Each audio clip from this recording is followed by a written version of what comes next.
Morning, everybody. It's PJ Weekend. My friend, she's Native American, fabulous. She does all of the, I forget what they're called, sweat lodge. She does sweat lodges, and she does her own little version of astral planing, naked in a sweat lodge. Yeah, and I just think that's so cool, like that she has her own version.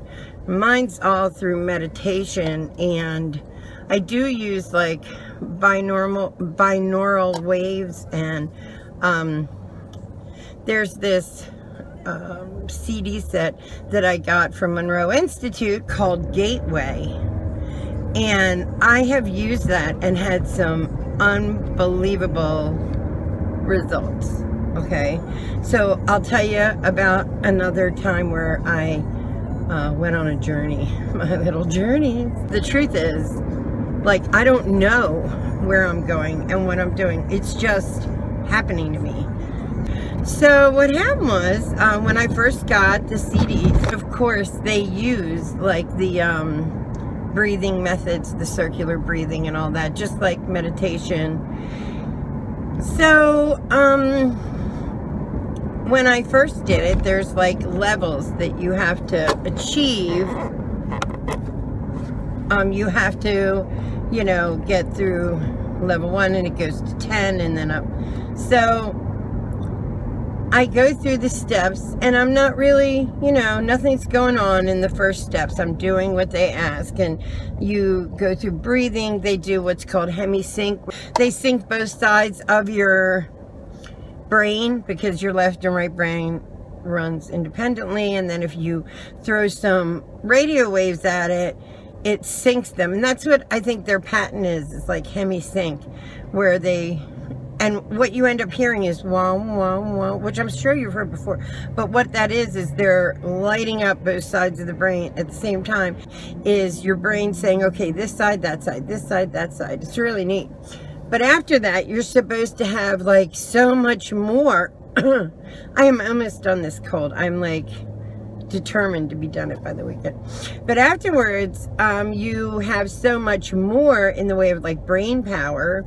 And the next level was like this, like they make you surround yourself with like a bubble to be safe on your travels, which I love. And you all do this through different minds and different layers of radio waves. Then we get to where you have to, you make this box and you take off everything. You take anything that bothers you off, anything where it interferes where you're going. I gotta not look, because the hair is just the hair. So you take it all off and you put it into this conversion box, and you do this all mentally. So I did that, and when I was doing that, I ended up, like, once I put everything in the conversion box, when I looked around, I was in this cabin. And this cabin has been in so many of my astral projections since then. It's almost like a place to start. I don't even know. And I've never been in a cabin like this, but okay, whatever. So I turn around, and you have to turn away from the box and walk out. And I turn to walk out, and like now I can feel everything around me, like that I'm in a room, and that projection feeling comes over me, and I'm like, wait a minute,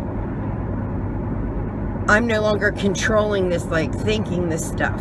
And there's like a moment of awareness when you travel, because it's so different than what, you know, you've ever done. There's a moment of awareness where you say, oh my gosh, I'm no longer dreaming, or I'm no longer making this up as I go along, like to go along with the CDs and whatnot. So there's that recognition.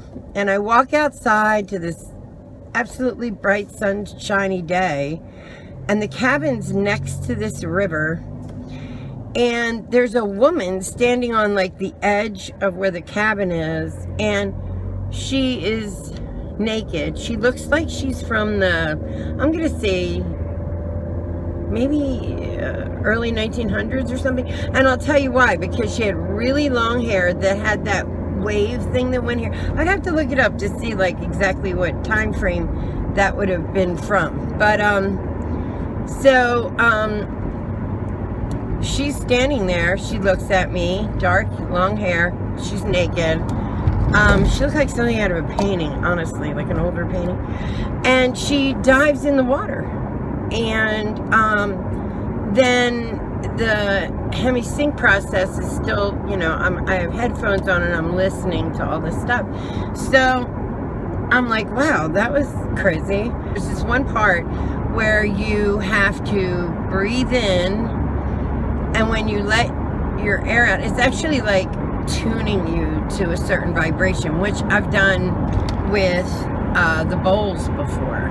So you do this exercise where you breathe in, opening up yourself, your eyes, everything, and then as you breathe out, you close your eyes, bear down, and hum to a certain vibration.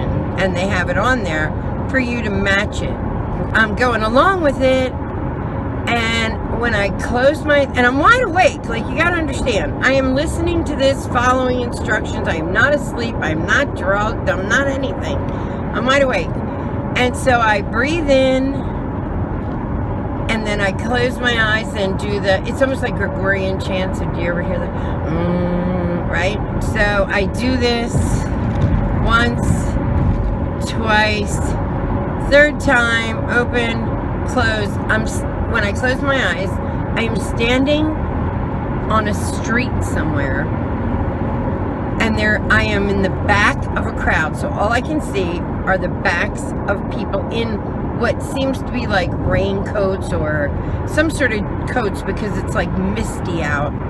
So of course I pop open my eyes, but I stuck with it. Like I didn't stop doing it. I like popped in my eyes, went, and I'm thinking, what the hell? And I close my eyes and breathe out again. And I'm back. I'm behind this crowd. And I don't know what the crowd's doing. I can't see over the heads. It's very gray out. So I do it again a third time. I breathe in and I go, whoa. And the man directly here in front of me hears me. And he like snaps his head around and looks at me. And let me tell you what, you want to talk about jumping off a bed. I was like, what? Like he just snapped his head around this way, but he was like, where did you come from? And boom, out of it. I have not been able to get back, although I have gotten back to the cabin. So that's another astral projection little story. It's Gateway 1, that's the one. I'll link it below so you have it, because man, you want an experience that's crazy. It was so crazy. And I actually have tried a couple more times, and the farthest I've gotten is the cabin, which now I'm worried that, am I doing it? But like, you really aren't. You feel it. Like all of a sudden you're like, okay, I'm not in Kansas anymore, for real. And that's the problem with astral projection, is so many times I shock myself back instead of like, I've got to learn to just flow with it. I'm getting better. I'm getting better, because there really isn't anything to hurt me. Although I do have a story that I'm not going to tell today, where I had a really bad experience with astral projection, and I've since read a few people's very similar experiences, and they've gone back successfully and nothing has happened. So, but I definitely believe that there are like other worlds out there, and that we're not going to get to them in any way other than our mind. Like our consciousness is really our tool for flying. It will hone that skill so well that literally, like, this will be some phase that we go through, and then the rest of our time in existence will be very otherworldly, in my view, in my crazy view. But I really believe that, and I believe it's a good thing. because I don't believe energy dies. I don't believe people die. Don't get me wrong. If something happened to somebody, something did happen to somebody I loved, and I mourned him, so I still mourn him, and I shouldn't, because the truth is, the more you mourn somebody, the less you're accepting them in their other form now. So you are damaging the relationship you could be having in that other form of energy, and you're kind of taking away from yourself. But it's very hard because you long for them. I mean, I think he's come to me quite a few times now. But that being said, it's very hard because it's not a relationship you can, like, it's not like you can go to the movies. But my other side to that is, the longer that I delay accepting and reveling in the fact that his energy is still very much alive, the longer that my sadness goes on, the longer that I put off anything any way to communicate with him. So I've really made an effort. It doesn't always work. This is a year of firsts, you know?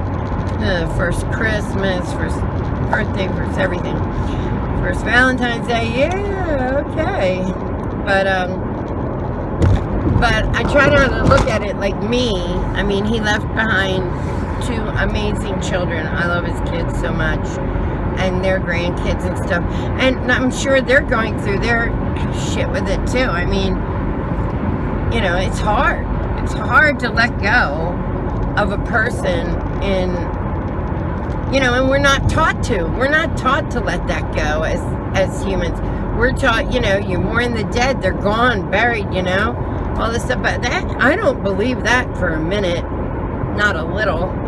And I just think if you don't know the answer, making up something like that's crazy, but whatever. I know that energy doesn't die. We are energy. It just changes form. And so I look forward to having my new relationship with him at some point when I can get over the old one, because I'm not perfect. Anyway, if you'd like to follow me down the rabbit hole that is my life, just hit subscribe down below. The magic's in you. You're all sweet, magical little beings. I love you all. I do. I love everybody. Love, love, love, love, love. We'll see you soon. Love you guys. Stay magical. Bye.